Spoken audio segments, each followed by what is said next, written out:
A warm afternoon to all. On behalf of Faculty of Management, Social Sciences and Humanities of General Sir John Kothara Defence University, we welcome you all to the first parallel technical session on Social Sciences and Humanities of 14th International Research Conference under the theme Security, Stability and National Development in the New Normal. Ladies and gentlemen, this session will be chaired by Dr. Dayani Panagoda. I have the honor of giving a brief introduction of the chairperson of this session, Dr. Dayani Panagoda.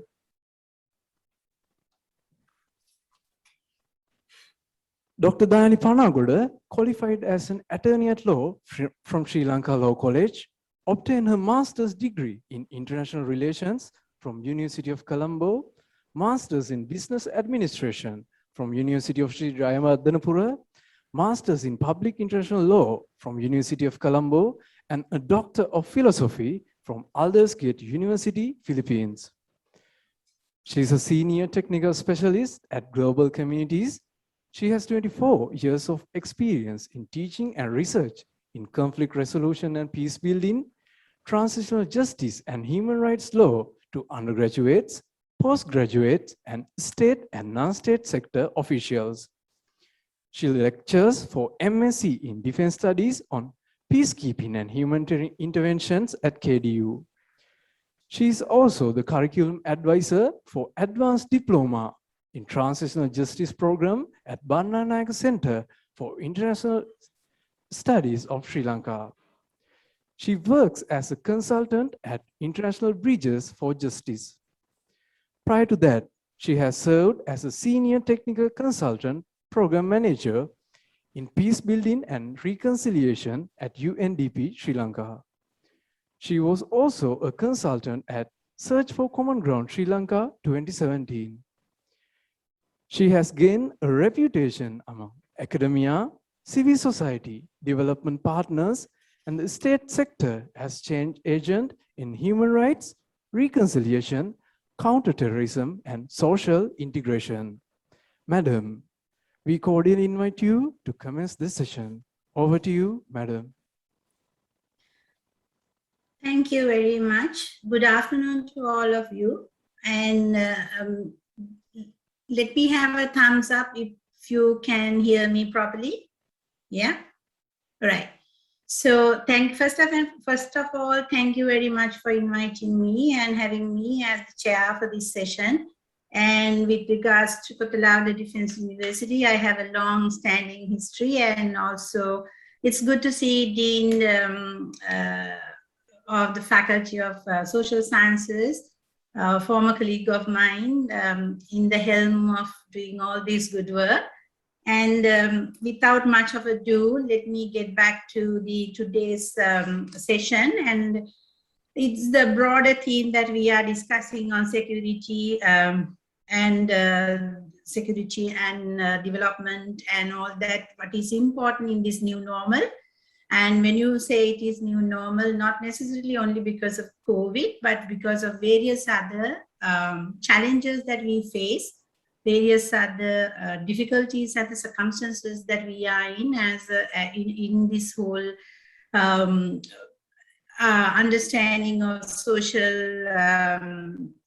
justice, security, peace, reconciliation, all of that. And not without us doing research and coming into an understanding as to what needs to be done in terms of improving policies, in terms of making new laws, in terms of making new approaches, a nation will not be progressive. And I think Kothara Defence University rightly placed for all this work, and especially promoting a culture of research, and also not only just doing the research, but also sharing the research findings and research work that people are dedicated to. Hats off to the KDA for that, and all those who are in the organizing committee for doing that. So today we have 4 speakers for this session, and there is a variety of discussions bringing into the table And let me just go through quick formalities. As you were asked, please keep your mics muted unless you are the speaker. Second, if you have any questions, you can keep it, or you can type it, or you can ask when there is time for question and answer sessions. And then each speaker gets 15 minutes. Please make sure that you adhere to your time period so that we have enough time for the question and answer session. With that reminder, let me introduce you to the first speaker, first researcher today, who is speaking to us, who is also discussing with us on the topic, does working from home affect work-life balance? A look into the factors that affect work-life balance. And two researchers, Rathnaweera and R Jayathilaka. I think it's Rathnaweera who is making the presentation. And Darshan Rathnaweera is a lieutenant commander in Sri Lanka Navy, and he has completed his bachelor's degree on naval studies in logistics management at the University of California. And he is currently an MBA student at the business school at Sri Lanka Institute of Information Technology. So let me invite you first to make your presentation, and then we'll go to the second presenter. Over to you. Thank you, Doctor.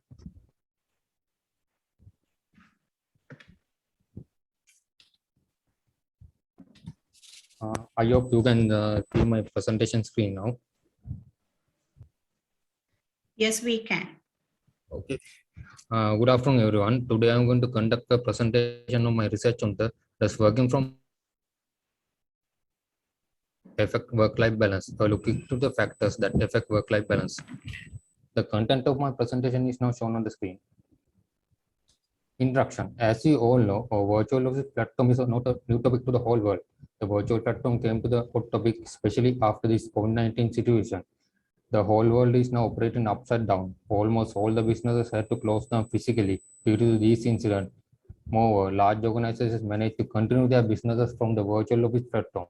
With this change, middle and small size organizations face problem to adapt this virtual platform, which was impact to the lifestyle of people both negatively and positively, depending on the situation at homes.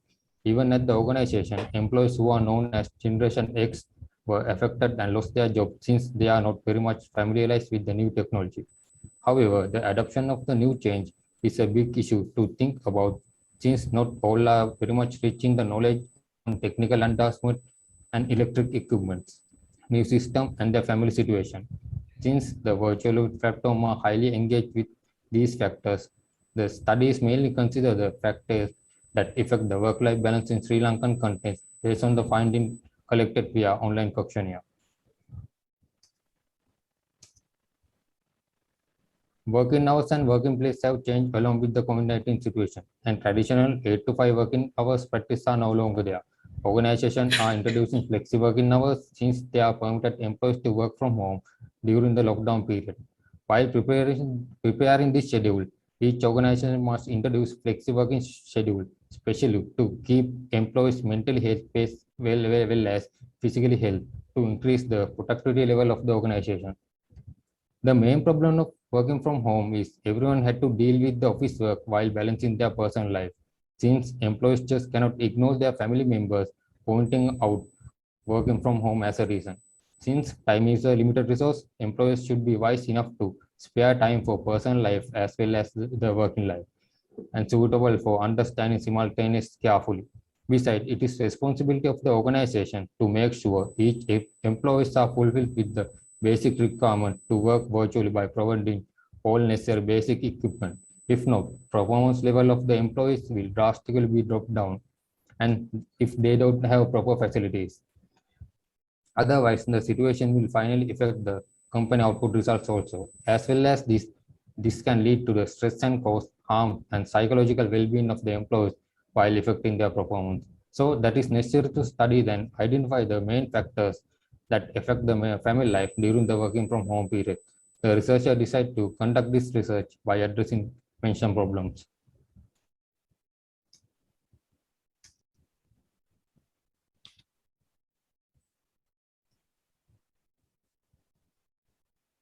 Research question is now shown on the screen, and the primary research objective is to identify the factors that affect work-life balance.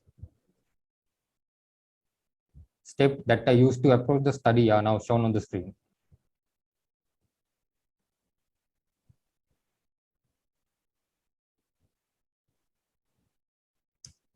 Data collection. The goal of this study is to identify the factors that affect work-life balance. The researcher applies random sampling method, mainly employees who are working from virtual platform to collect the required data and other information. The researcher distributes questionnaire by using Google Forms, conduct interviews directly by using Zoom, something like that, and collect more reliable information. The sample of this study is 270 employees from the various sectors, mainly consist of Colombo and Kandy district. The questionnaire include the two parts. The first section intend to gather demographic data, while the second section intend to obtain additional data required for the measurement of all the factors. Each variable has minimum of 1 question and the maximum of 4 questions. To analyze the response data, fact analysis model was used for this study. Through the part literature and study, it was noticed that following major factors are highly connected with the work-life balance. It also note that factors that affect the work-life balance are mainly divided into two parts. The design is now shown on the screen, and it consists with the research objectives.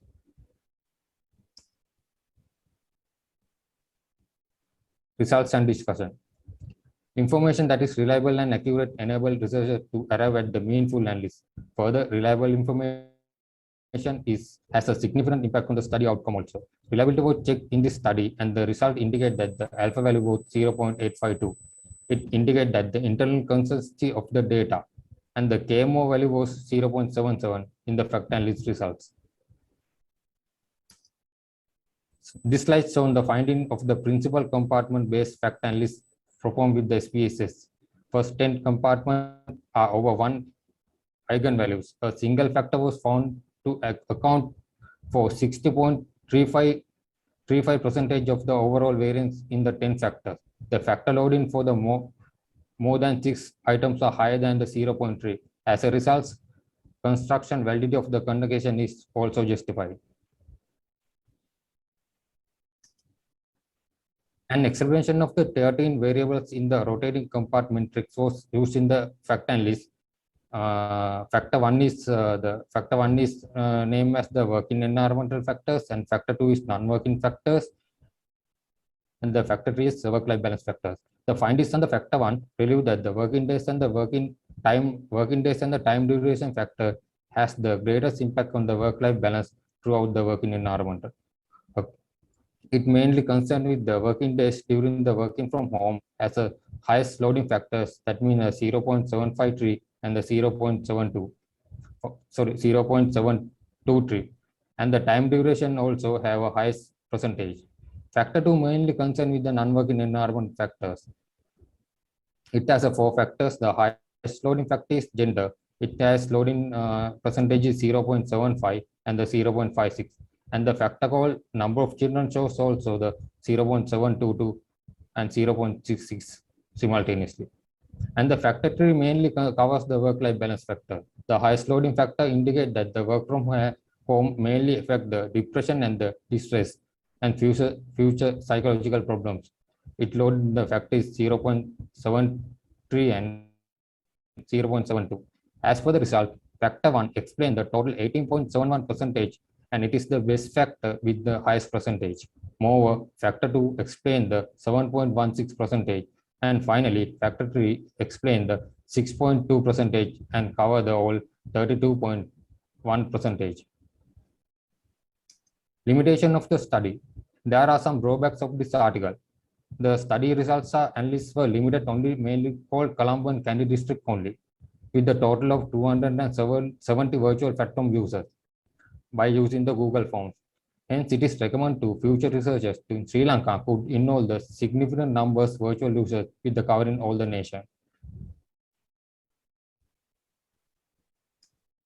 Discussion. Based on the results, working from home has a significant effect on the work-life balance. Both the management and staff must carefully consider the factors when dealing with the issues concerning working from home period. The Sri Lankan case will reveal a unique aspect in minimize the negative effect of the teleworking. Finding shows that the non-working environment factors and the working environment has the significant impact on the working from home. Since finding represent an organization attempt to assist employee in juggling work and the family commitment while enhancing job satisfaction and satisfying the organization involvement. Working from home can be preferred as a family responsibility program. Furthermore, the virtual platform has indicates more female employees to enter the workforce throughout the network, as well as this can lead to who have been temporarily away from the workforce also due to marriage and raising children, something like that. Management also consider and ensure that each employees are fulfilled with the basic minimum requirement of tools such as laptops and internet facilities and decent working environment such as space and free of noise and other things, and the family-friendly culture to recap the benefit of work from remote working. The attitude and policies of the working from home have affected the personal lives of their workers as well as their productivity. Employees who tend to be more effective if they feel their employees have trust them and care for them, especially if employees provide with the adequate resources on the planning and project management and support to time execute their duties. Working from home save time also. Money, energy, transportation between work from home, and thereby it increase employee productivity also. Nevertheless, apart from this, the management must ensure the staff has their minimum condition as well as reasonable working environment and non-working factors also. Besides, trust-based culture, transparency, strong communication channels are employee recognition cannot be built within overnight. Apart from the limitation of this report, the author has addressed the critical and the more neglected concerning the main factors which impact work-life balance with the family life within the teleworking period. In addition, to define the matters of work-life balance, the researcher demonstrates the importance of the working environment and the non-working environment of the work-life balance. These are the references which I use for my paper. These all the reference have high index journals.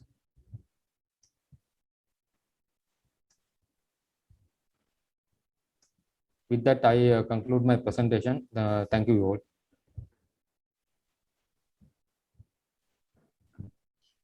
Thank you, Mr. Rathnaweera. I think you stayed within the time, and we will go to the next presenter, and we will come back for any questions. If you have any questions, please note it down and raise your hand when the question and answer time comes up. I think let me first go to the next presenter's paper about in a home with no home feeling, psychosocial encounters of female children living under institutional care. I think especially in today's context, it's very important that we discuss this subject. And Miss Thilanka is the one who is presenting this paper to us, and she is Mrs. W.A.S. Thilanka. Is a temporary lecturer at the Department of Sociology, University of Peradeniya, and she has completed her Bachelor of Arts degree in Sociology in University of Colombo, and currently she is reading for her Masters in the same university. And previously she had served as an assistant lecturer at the Department of Sociology, University of Colombo, and the project coordinator at the Center for Study of Human Rights, Faculty of Law, University of Colombo. I think Thilanka has a problem in logging in and also having some signal issues. However, we will be playing the record of her presentation, and then when it comes to the question and answer session, she will be there with us. Can we please play the record? Kumudu.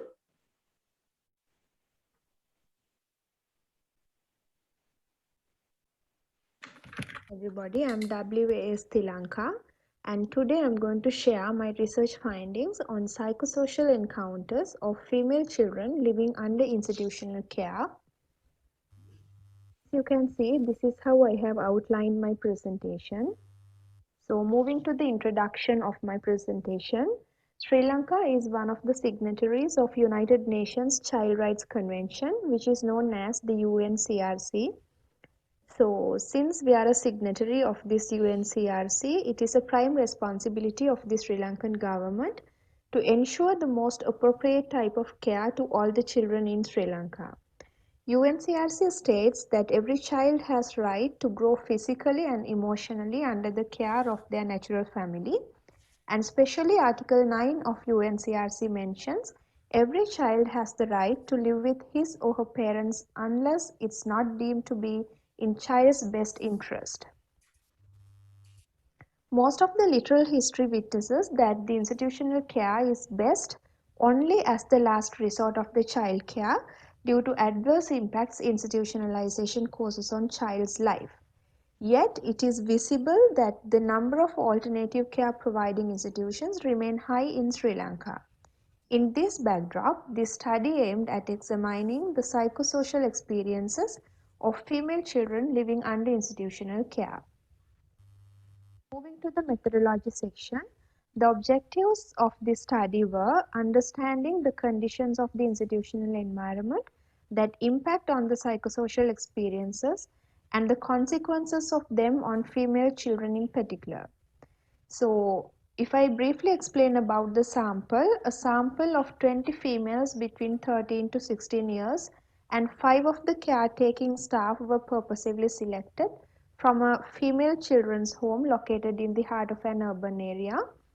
The inclusion criteria for the participation for institutionalized children was that they should be female children and has been under institutional care for a minimum period of 1 year, and they were in the age range of 13 to 16 years. Further, female children in the same age span who has been institutionalized for less than 1 year period and those who had siblings living under same institutional care were excluded from the sample because the psychosocial encounters that they experience can vary compared to the majority of the study population. And the data was collected through in-depth interviews and observation, and this data was analyzed using narrative analysis method. Moving to the discussion based on the results, institutional care for children is a group of living arrangement in which care is provided by remunerated adults who would not be regarded as traditional carers within the wider society. This is the definition about the institutional care that is widely known. So when a child care is provided out of natural care setting, it should be well planned and handled cautiously because children are moderating and they are building up their personality, and it's a process which is happening.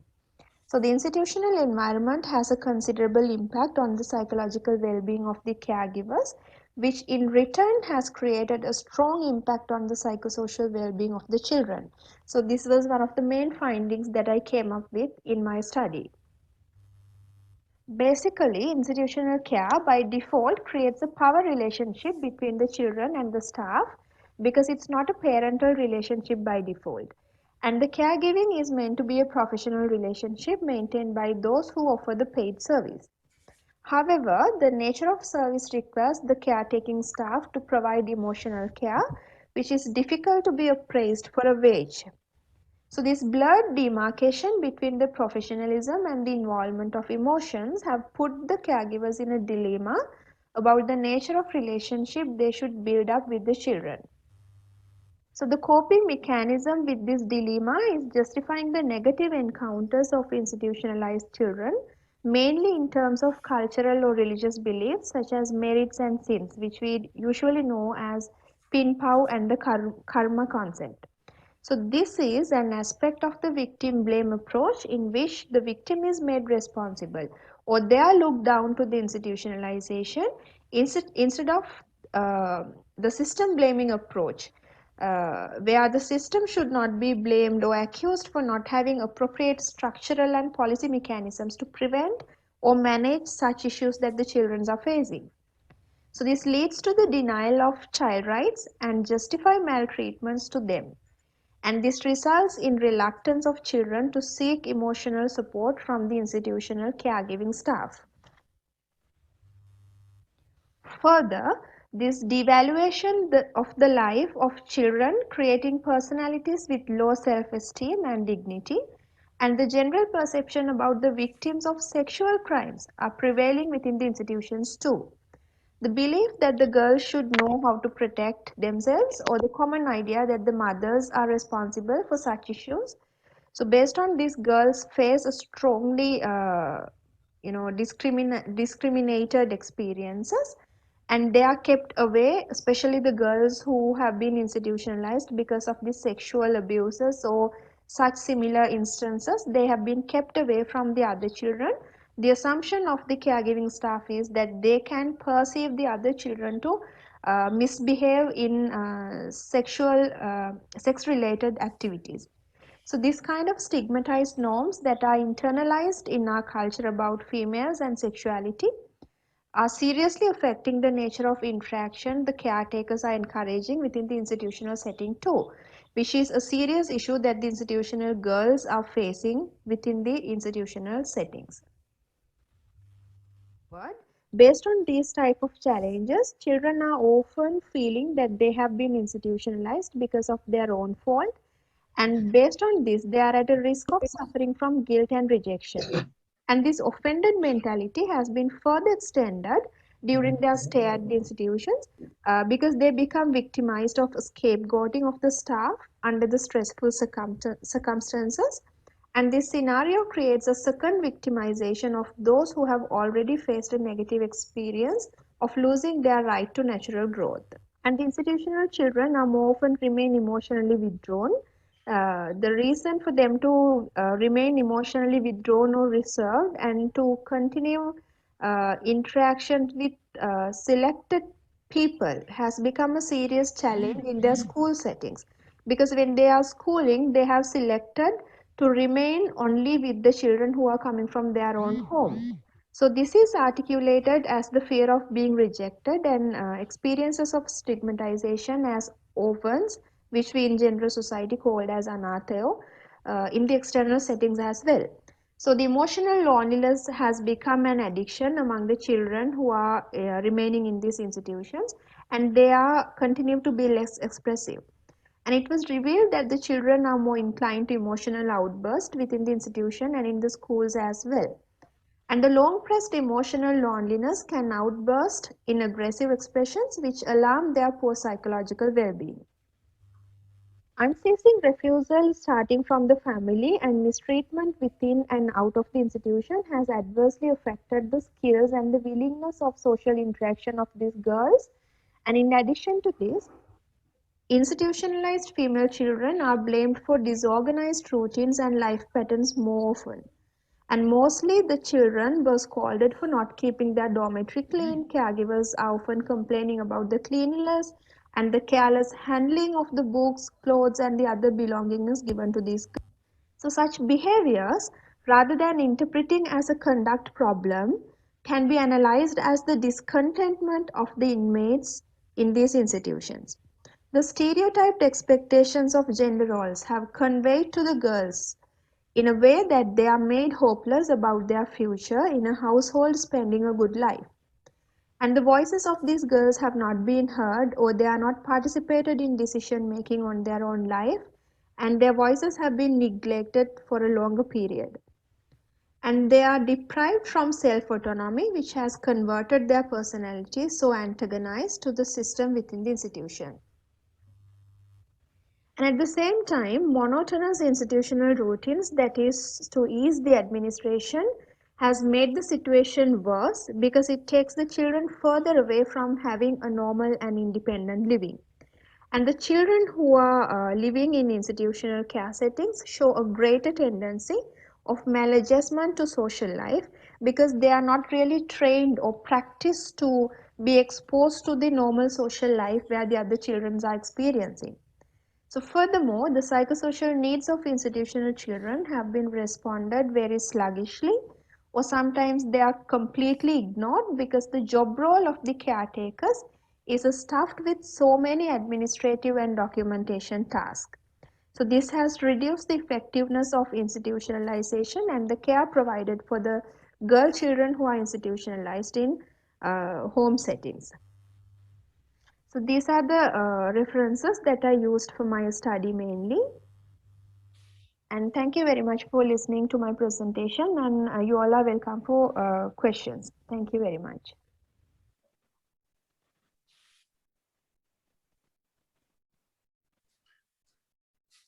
Thank you, Ms. Thilanka, for your presentation. And I think this is also something that we need to further deliberate, ask questions as to, in the first place, as to why we have to have these institutional caregiving for children. And on the other hand, especially when you talk about female and their stigmatization, and this is a very important section again when it comes to security, development, and especially women and peace and security, where we always talk about women and their security. And it's always the case that security has to come, safe and secure environment, and that safe and secure environment has to be basically created within the family environment or any other institutional environment, whether that institution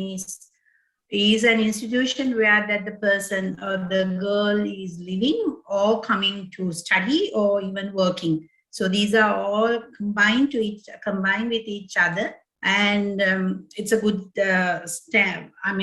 starting point for us to discuss these sections of the issues that we are facing today in our society in terms of development and in terms of security.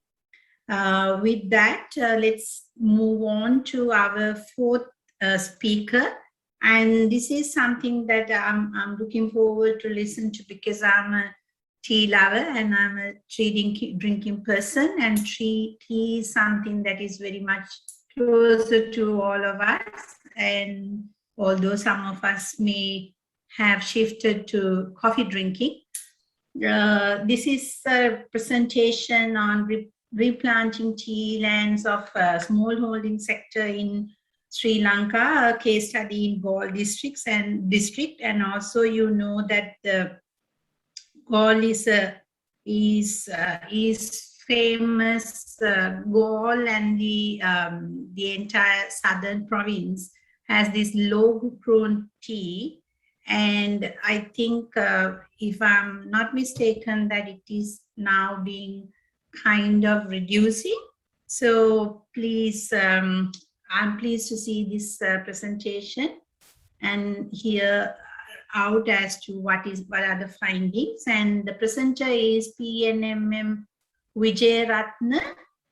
I think she had she's been doing this research with GEC Samaraweera, and both of them are from the University of Ruhuna, Department of Agricultural Economics. And Ms. Wijerathna is currently working as a temporary research assistant at the Department of Agricultural Economics in the University of Ruhuna, and she has completed a bachelor's degree honors in agribusiness management in University of Ruhuna. May I invite you to make your presentation?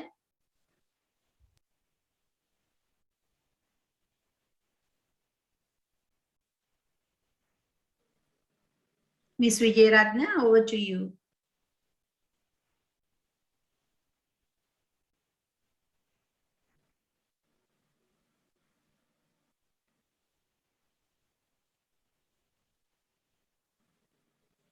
I think Ms. Wijerathna's presentation is also stuck, so we can play the recording and then she can join us in our discussion. Yeah, please play the recording. This is where that sometimes technology takes us to the next level, isn't it?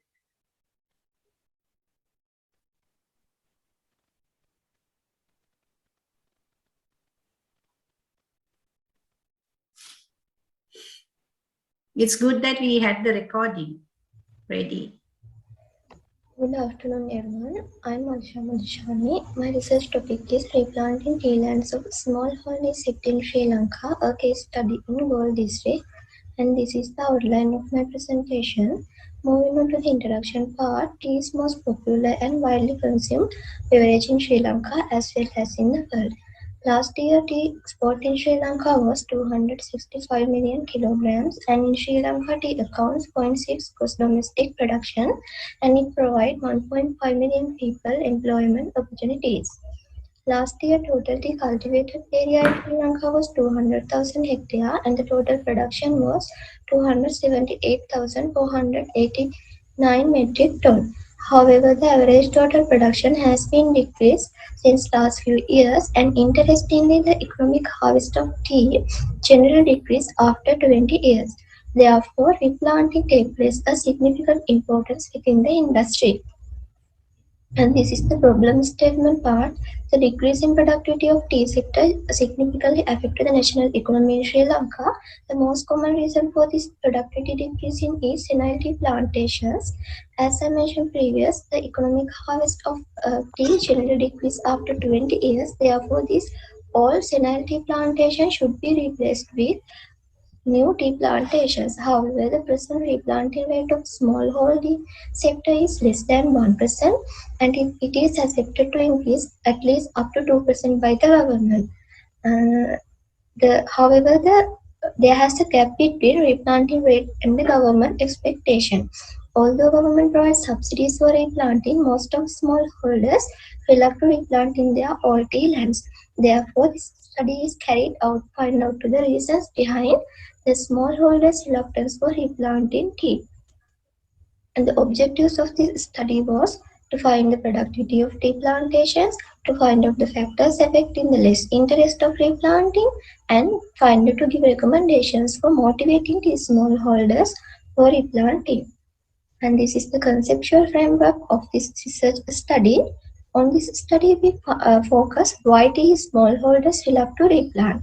There can be several reasons behind this reluctance, such as institutional factors, such as government subsidy, extension services, and economic factors such as income source and cost of replanting, and the social factors.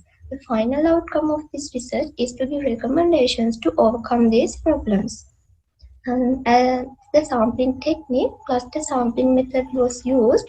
All tea smallholder farmers in Galle district was divided into clusters as GN divisions. Among those GN divisions, Hiniduma West GN division in Thilanka DS division was selected, as the large amount of smallholder tea growers and large extent of all tea lands belong to Hiniduma West GN division. As a sample size, 32 smallholder farmers in Hiniduma West GN division were selected. As data sources, primary data and secondary data were used. As primary sources, field questionnaire survey, and as secondary sources, research publications and annual reports were used. And this is the most important part of this presentation, the research and discussion part. Most of farmers in Hiniduma West GN division belong to the above 55 old age category, and there were 60% of male farmers and 40% of female farmers. Considering on their educational status, more than 40% have primary education and O-level education qualification. And tea is the main income source of 60% smallholders, and the other income, considering the other income sources, 10% do government sector jobs and 30% do private sector jobs. In this first graph, we can see 30% of lands in Hiniduma West GN division are more than 25 old age category, and 66% of the smallholders in Hiniduma West GN division don't practice replanting, and only 33% of them practice replanting. And considering the type of capital spent for replanting, 81% of them use government subsidies as well as their personal money for replanting, and 43% of them get extension services per month, and 60% of them not get extension services at any time. The first objective is to find the productivity of all tea plantations. The productivity is calculated as the yield in kilogram divided by the land area in hectare. According to our findings, the highest productivity in Hiniduma West GN division recorded as 2,666 kilogram hectare per year, and the average productivity recorded as 1,462 kilogram hectare per year. In this first graph, we can see the productivity of tea lands belongs to those 30 smallholders. The second objective is to find out the factors affecting the less interest of replanting. According to our findings, the most prominent factor for this less interest is the income source. 36 farmers stated that they haven't any other income source during this replanting period, and 21% of them stated that high labor cost and labor scarcity is their reason for this less interest, and another 21% of them stated that long gap for new harvest is their reason for this less interest of replanting. However, difficulties in getting subsidies and difficulties in getting planting material were also the reasons for this less interest in replanting. And the third objective is to give recommendations for motivating the smallholders for replanting. According to our findings, we recommend to introduce some income sources such as self-employment, livestock and home gardening during this replanting period to ensure the smallholders continuous income, and to introduce some alternative economic crops in rehabilitation period, and regulating the existing subsidy procedure, and give special loan schemes with more benefits to the smallholders, and supply quality planting materials, and introduce new technologies to reduce high labor cost of replanting and strengthen the extension services. Finally, the conclusion part, highest productivity recorded as 2,666 kilogram hectare per year, and average productivity recorded as 1,462 kilogram hectare per year. 60% of sample mainly depend on tea cultivation, and the rate of replanting was 33%. And the major reasons for reluctance of replanting are many other income sources, high cost for labor and labor scarcity, and the gap for new harvest. Finally, there is a significant requirement for get appropriate actions to enhance productivity of tea land through increasing replanting rate. And these are the references which used in this research study. And finally, acknowledged is Smallholding Development Authority Galle Regional Office. And this is the end of presentation. Thank you very much for your interest and attention.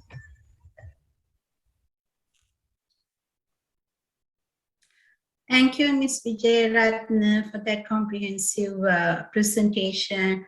But I'm sure that there may be many questions arise in our minds, as well as, I do have some questions where that we see replanting versus continue with what they have and not having a proper idea as to how much that they bring to the their productivity if they do a replanting plan.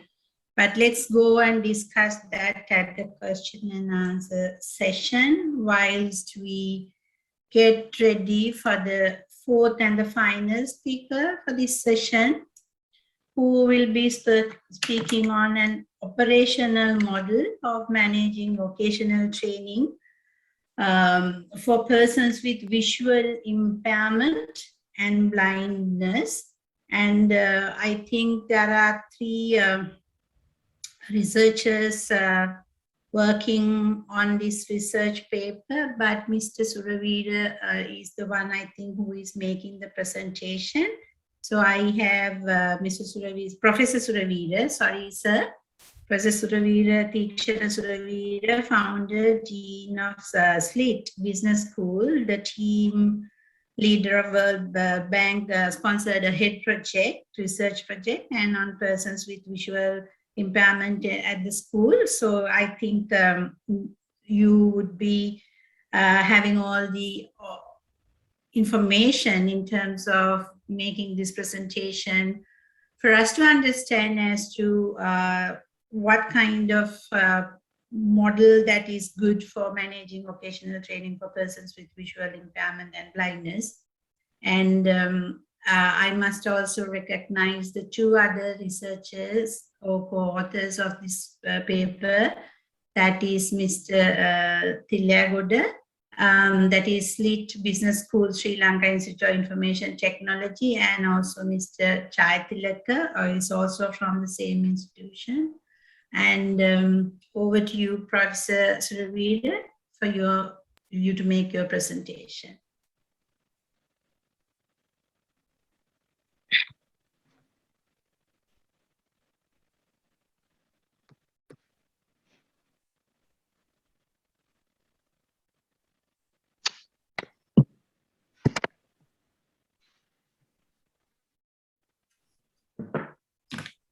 I hope you can see my presentation.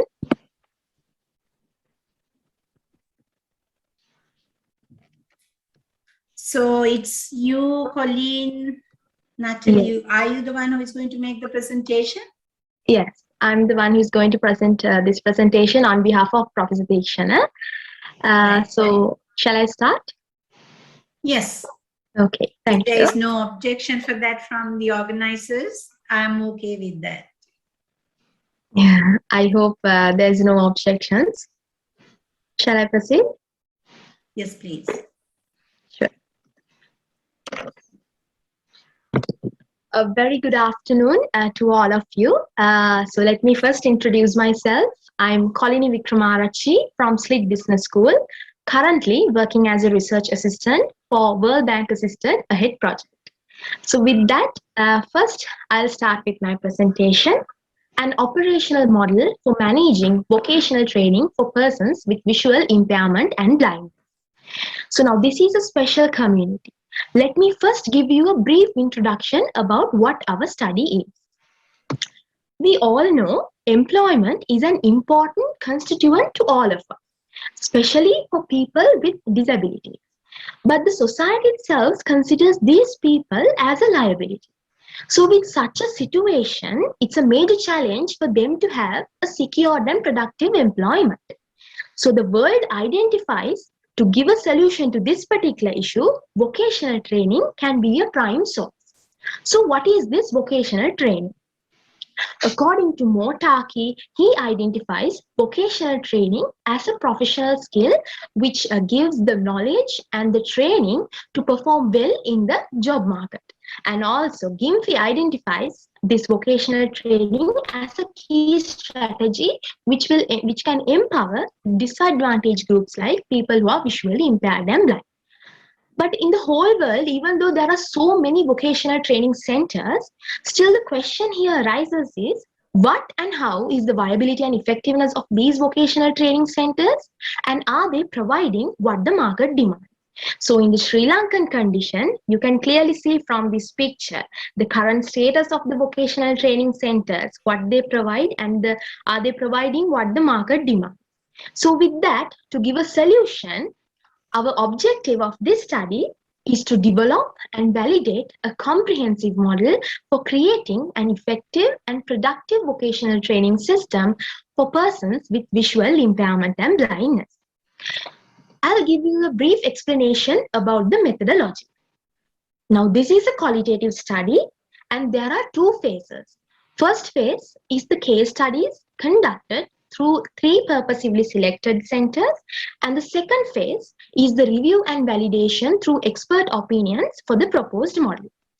So starting on the first phase, this first phase, as I have earlier said, there are 3 purposively selected centers from 3 different sectors in Sri Lanka. Now, talking on the first case, it's a private sector model and it is situated in Rajagiriya. It's a specialized training center for disabled people.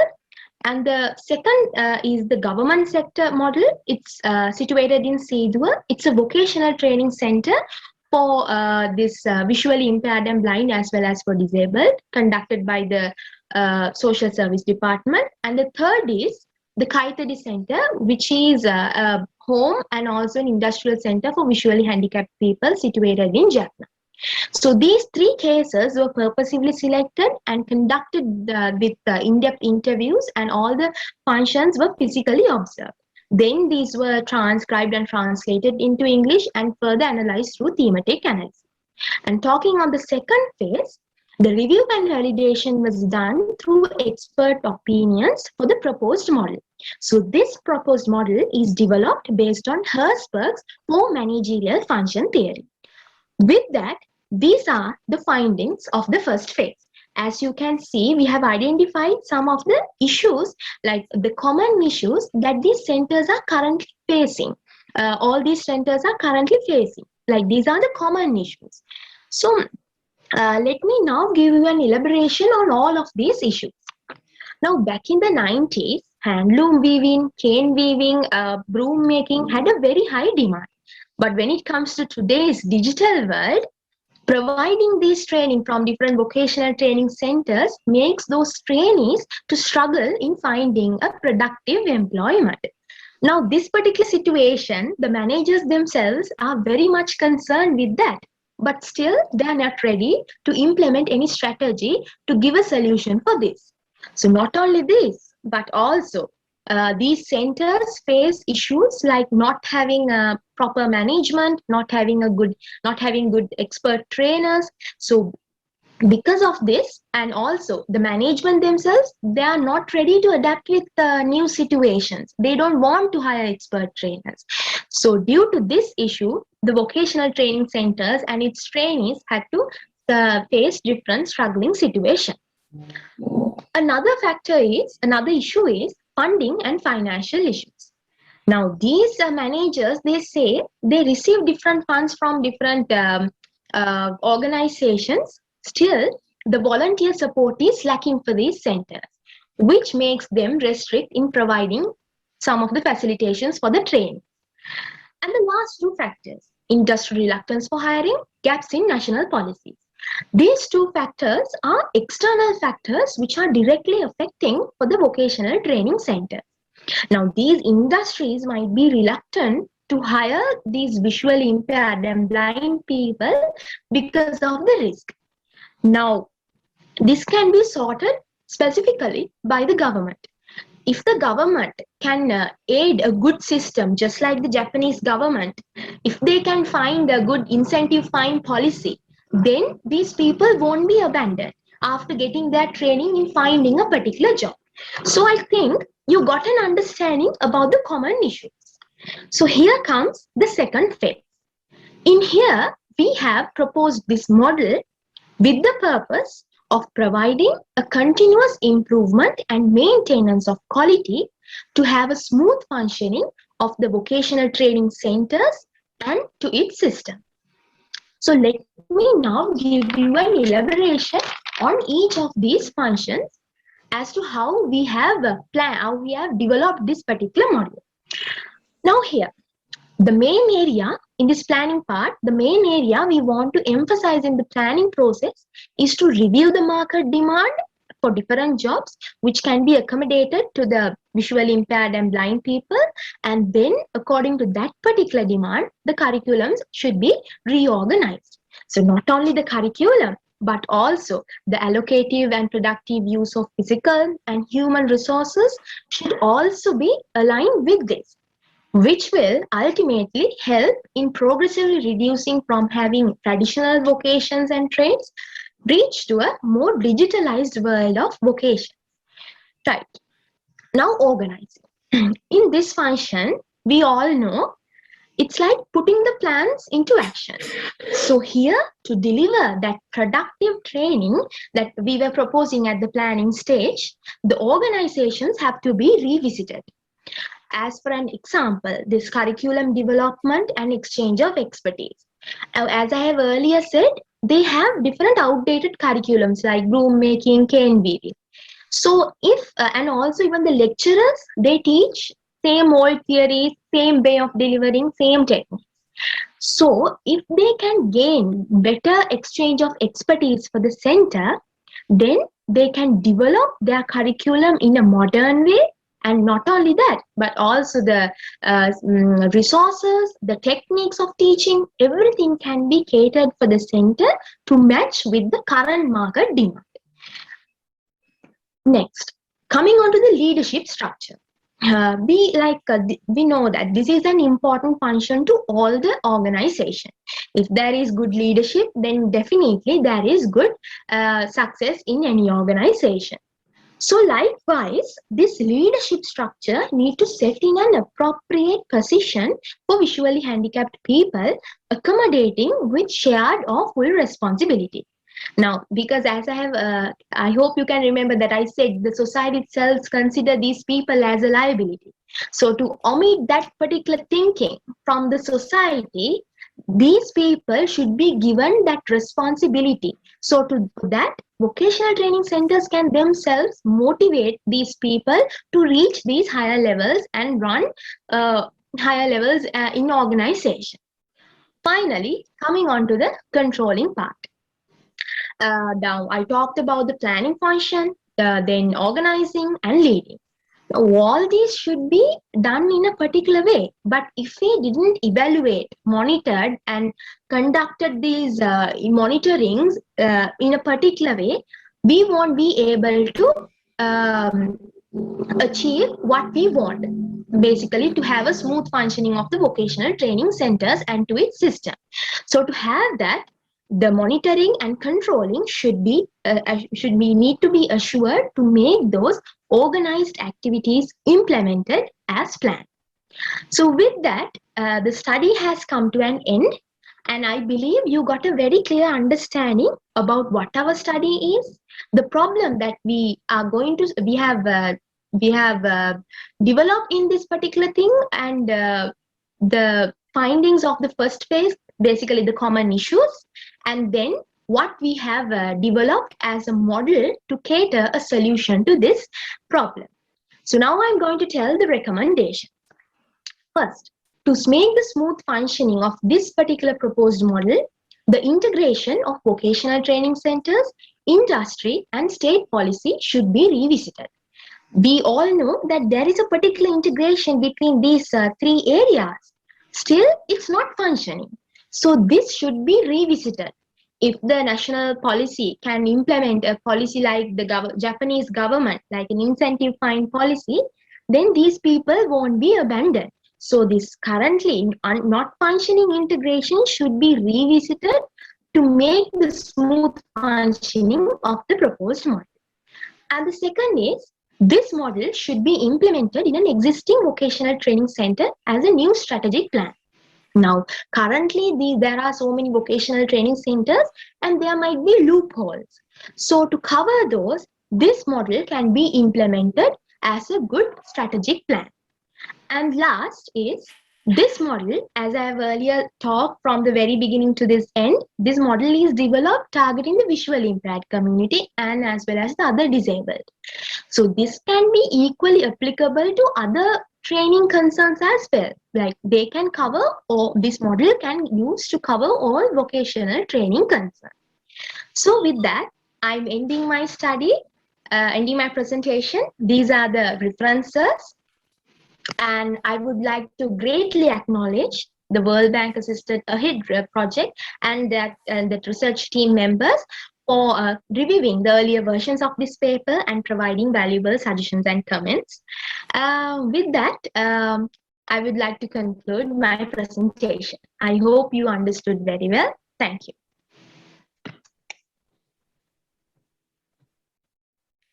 Thank you. Thank you, Colleen, for that presentation. So we have roughly about half an hour in order to have a dialogue or discussion on these four presentations. And so when you look at all four presentations, one thing is common, that is for any kind of development in terms of national development, all these areas, segments, that it is an important factor that we need to look into.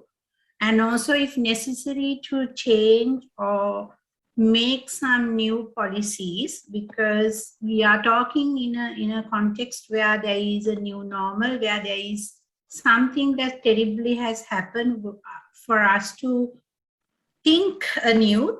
And when it comes to Sri Lanka, I see that it is something that we also need to think anew in terms of where that we have overcome 30 years of war, and a decade is being gone with that.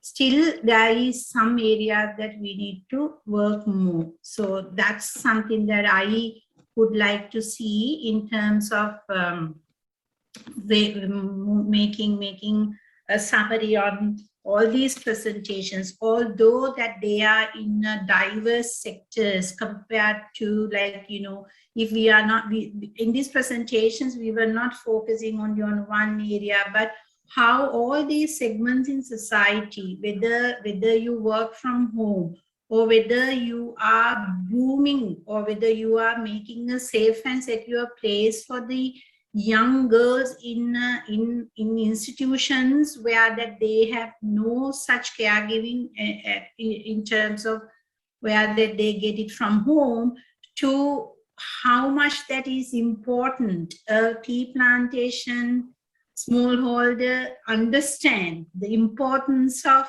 replanting instead of going over and over again with the same tree, and coming into back to a whole idea of, like, how do we treat, how do we make sure that the visually impaired and as well as other disabilities, persons with other disabilities and visually impaired, can be combined into the national growth process, and also giving them an opportunity to either employment or employability.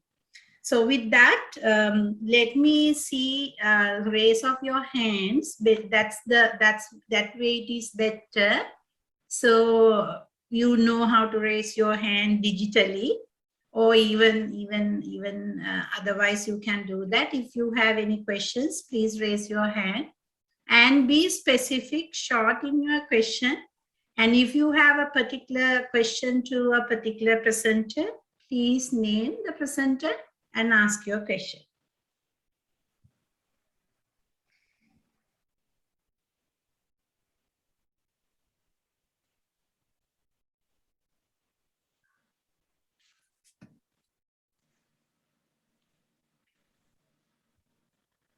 So whilst you all are formulating your questions and raising your hand, and if I miss someone, please speak up. Otherwise, I would like to ask from the first speaker, when you said that productivity, I don't know whether I got it wrong, but I heard that you were saying that employment productivity has gone up in the work home setting.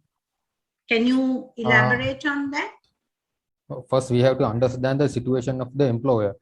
If Right. Because we have to, as employees, they have to think about the employee situation, whether they can provide the internet facility, they have enough space in their home. Otherwise, they can work from home. Actually, if there is if there's a number of children available in the house and they don't have enough rooms to working from home, actually, how can they prepare? That's finally it is for the productivity of the outcome of the organization. So even all the management have to think about, and they have to talk individually to consider these factors. That is my point. All right. Tamara, you have a question. Over to you. Yes, thank you. Again, this question is to Mr. Rathnaweera. In your presentation, if I heard correctly, you mentioned that there was a spike in women's participation, or like women's employment. So again, with what you are saying, if considering that they are working from home and also managing all the obligations at home, how did you observe this?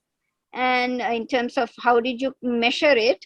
as to there is an increase? Is it from interviews, and also what to cause that change in increase in women's participation or employment? Actually, when I consider the question, yeah, I used the direct interview also throughout the Zoom, and the main problem was the ladies have problem with they have to take care of their childrens, and they have to take care, they have to help others. So if the organization think about the shift system, I think not 8 to 5 working hours, like IT companies, if they have to select their own working hours, it is better. Then they can take care of their families, and they can take care of their children also. I got this all the information throughout the interviews. Can I ask a follow-up? Yes, please. What is the like what kind of fields or sectors were these workers coming from? Actually, banking, IT, education side, and the private sector also. Okay, thank you. Okay, thank you. Yeah, I think that is something was missing in your presentation, where that when you are explaining, you could have explained as to who your samples were, because then it'd be easy for us to understand, because otherwise as a whole it's very difficult to fathom it and see who is like where the productivity also comes in and the effectiveness comes in, with kind of employment and employees relationship comes into play. Any other questions? I have a question. Whilst you all are forming your questions, let me ask also the question from the second speaker, who was talking about this caregiving, feeling like female children living under institutional care. In your study, I think that you have done a very comprehensive study in terms of how that laws has to be changed, policies has to be changed. But did you also consider in terms of the comparison, where that, like at home, at times the women or the girls are less being treated over boys, that is normally the situation, and then, or that you looked into only the girls caregiving institutions for girls only, or it is a girls and boys was in that home where when you were studying and they were less treated, and what is your opinion on that? Actually, I was studying only a girls' home. I did not make any comparative study, but what was obvious was that because anyway I have practiced as a social worker in both girls' homes and the boys' homes. So according to my observations, and as I have mentioned in my findings also, certain accusers were very gender specific. For example, as I pointed out, not keeping the dormitory clean. So the girls were strongly scolded by the caretaking staff for not keeping their stuffs cleanly and tidily. And the unfortunate side was the justification. And when they're scolding, the justification they used was they will never be able to lead a good life as a housewife when they go out of the institution. So this stereotyped idea was there when these girls were accused. Thank you. That's a very important aspect of it. Like, so we are still stereotype. Brainwashing is happening, even if you are in an institution like this. Like out there, you are your role as a woman is the keeping the home or the house, and not looking into the vocation or to the employment and employability, right? And the most unfortunate side that I saw was that this reintegration process or the aftercare process is aiming at getting these girls married to a person who can take care of themselves, not to empower them to be self-sustainable and to build up their life on their own. That was another thing that I could observe. Thank you, Thilanka. Is there any other questions for Thilanka, or from anyone else? One question. Yeah. Yeah, Lakshika. Yeah. Good afternoon to you all. My question is to Ms. Thilanka. Thank you very much. It's a very interesting presentation. And looking at the Sustainable Development Goals of UNDP, we of course have, like, under goal number 5, we have this main focus on women empowerment. So I think it's a timely topic as well. And one thing I want to ask from you, Ms. Thilanka, it's like, based on your research findings, and as you said, you have worked there as a social worker, did you understand, like, did you understand or did you come across any personality issues that they have developed as a result of their whole experience in the institutional care? Of course, yes, because the main thing was like all the findings that I was talking about throughout my presentation, all those problems were causing a serious personality issues among the girls, because they are recognized as aggressive girls, and they are recognized as children with problems. So this like they are seen as problems, not as at least individuals with problems. They are simply seen as problems. So their personality, their self-dignity, self-esteem, all these things have caused serious challenges to their personality development, because the personality development environment that they are receiving when compared to the other children is totally negative, as I observed. Because the first impression when they are institutionalized itself is that it's their fault for not being able to protect themselves. So yeah, I hope I answered the Yeah, question. just a follow-up question. So that perception is coming from the institutional carers. Is that so? Like,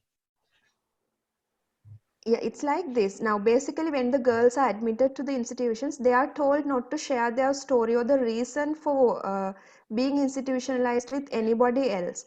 But somehow this, like, especially for the girls who are coming because of the sexual abuses or family violences, these things are very, like, famous within the institution. So carers themselves are stigmatizing and cornering the girls, and among the girls when they are interacting, I think they, they are sharing their stories, and they are having their own stigmatization sort of a thing among themselves also. thank you very much. Thank you. Any questions? Yeah, so I have this question. Yeah, go ahead, Miss De Silva, and then Kasun thereafter.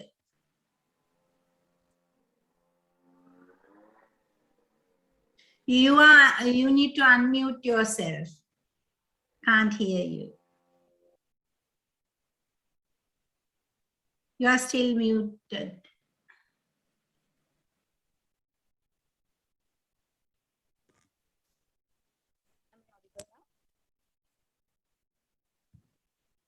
Can't hear you. Am I audible now? Yes. Okay, sorry. The question is for Ms. Thilanka. So I was wondering whether there are any studies on how the development of children in institutional care can be compared to the development of the children in need of institutional care, but not in institutional cares.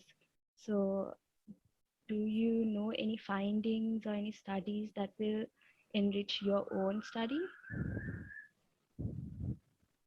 Thank you for that question, Ms. De Silva. Actually, I've not come across any such study exactly focused to the question that you asked. But there are so many studies that are talking about the negative impacts of institutionalization on children. And at the same time, there are so many studies that are talking about the status of the institutions and how to upgrade that status, because now the world is moving towards deinstitutionalization rather than encouraging the institutionalization.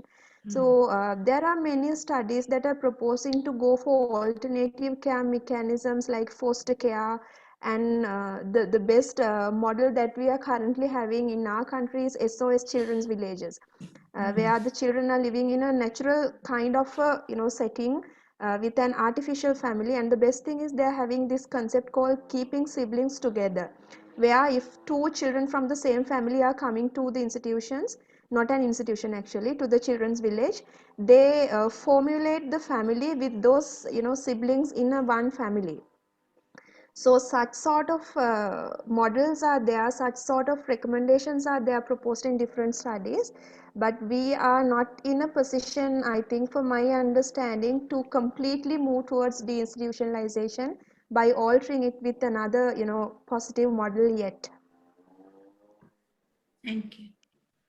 Am I audible? Yes, Mr.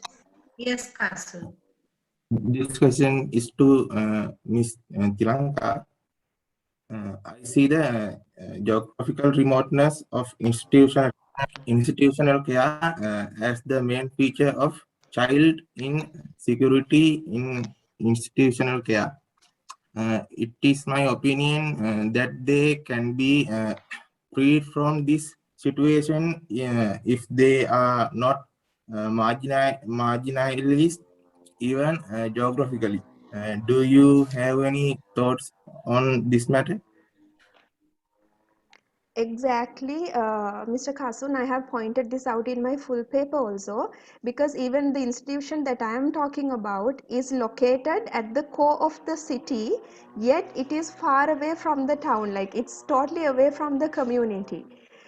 So I think this has been in the discussion from centuries and centuries, because if we take the study of Irving Goffman about asylums, he clearly points out how the institutions are kept away from the general community, which makes them more excluded and marginalized from the general society. So the same thing was pretty much obvious in this institution, and it's a totally gated setting where the girls are not even allowed to walk towards the gate, because there is a person standing at the gate and questioning, where are you going, why are you going. Such sort of an environment was there, and this has created another stress on them, to be frank, because the only place they are allowed to go out of the institution is going to the school, where the community children are also participated. So this mixing opportunities that they are receiving, and the network that they can create, which enables them to be more effectively integrated into the normal society when they are completing the age of leaving the care, is really problematic because of the point that you raised. Thank you. Yeah, your question, Mr. Vijay. Yeah, am I audible? Yes. Okay, good afternoon.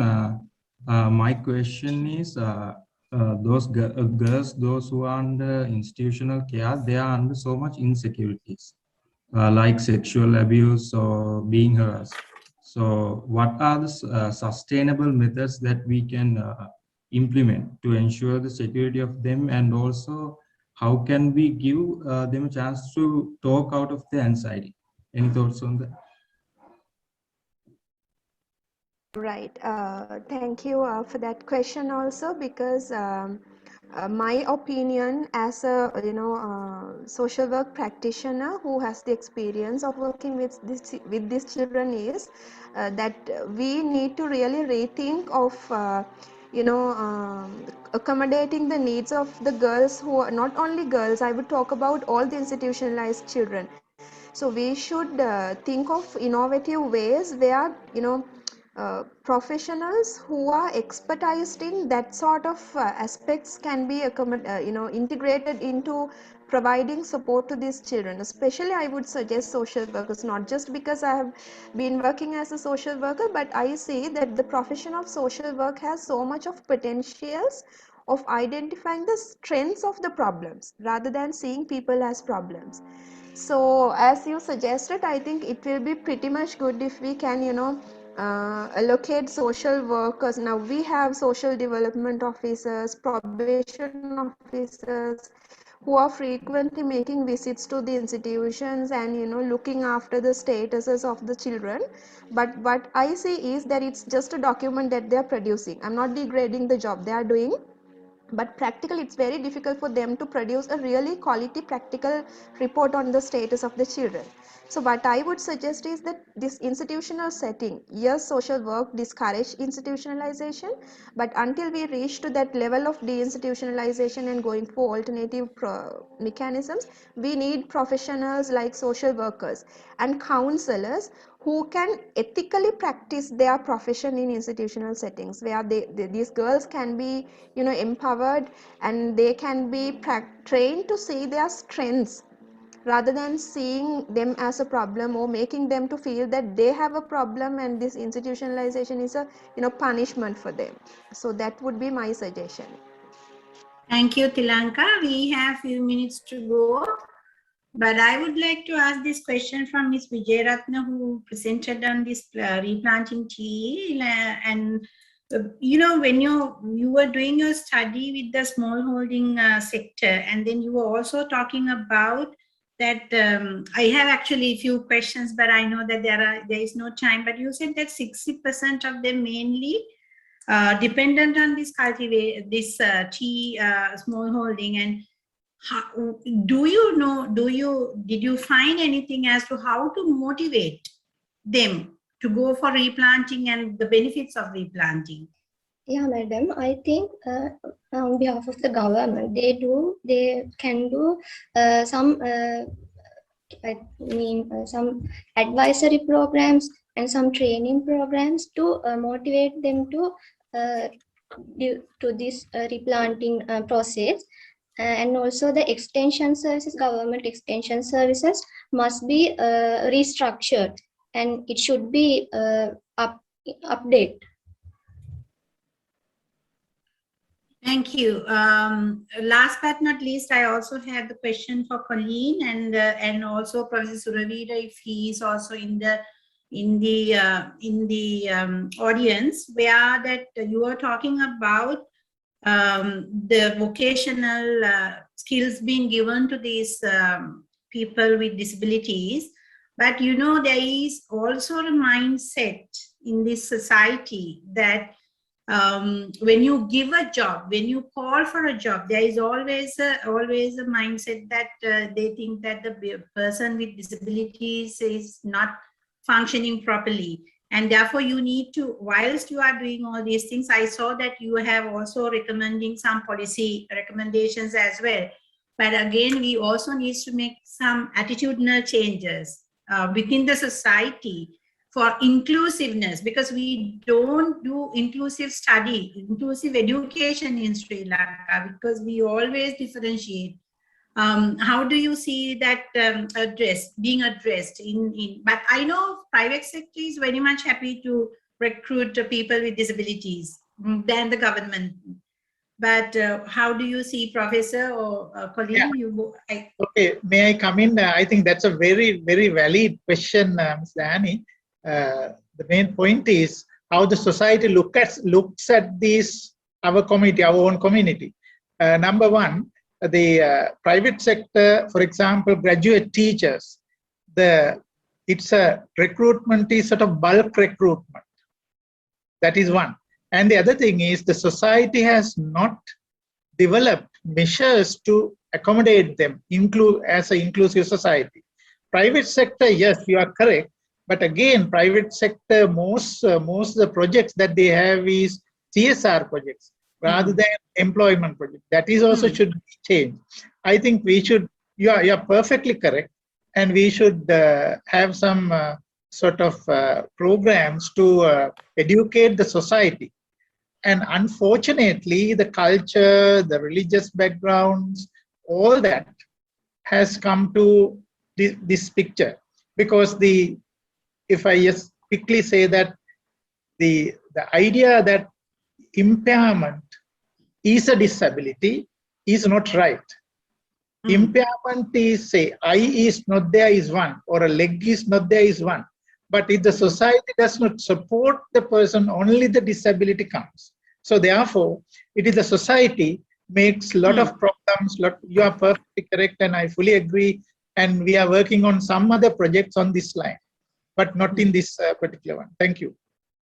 You are perfect. I think, I mean, one good example is that when we won the gold medal and the bronze medal at Paralympic, only people realizes, okay, this community also can contribute.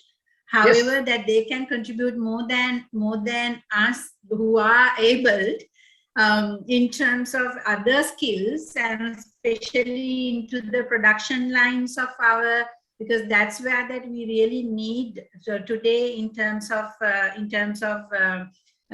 contributions in terms of national development, and especially national development in new normal, because we have proven a fact that they can also be part of production line by being at home or by being at in their places where that their disabilities may not allow them to mobile, or mobility is being restricted. So I think we have had a very good, interesting presentations and also good discussion.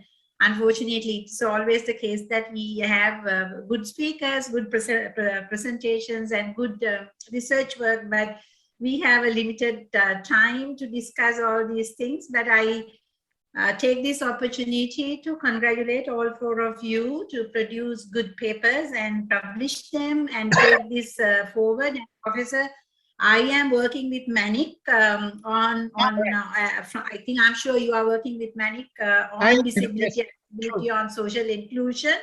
Right. And we have a big project with them. I'll talk to you later on that. Good to know you. Definitely. So I congratulate all of you for your excellent presentations, and I congratulate Pothalala Defence University, where I was some 20 years ago as a lecturer, and now I only do visiting lectures, but I see that they are going strength to strength. And all of you who were in the discussion today, have a good evening, and we'll meet again in one of these intellectual discourse. And thank you very much for being a very good audience. Thank you, and over to the organizers. Thank you very much. Thank you. Thank you very much, madam. That was such a scholarly session on almost all the sessions that we were studying so far. All these valuable insights gave us a new perspective that one should adopt while discussing these issues practically. On behalf of the organizing committee, I would like to thank Dr. Dayani Panagoda for chairing this session. And I would like to thank the presenters on behalf of the gathering here for the valuable knowledge that they have provided us. D. Rathnaweera and R Jayathilaka, WAS Thilanka, PNMM Wijerathna and GC Samaraweera, T. Suraweera, S. Thelijjagoda, R Jayathilaka and C. Wickramaarachchi. Thank you, ladies and gentlemen. Now, on behalf of the organizers, I would like to request the Honorable Chairperson, all the speakers and participants to turn their video camera on for the official photograph.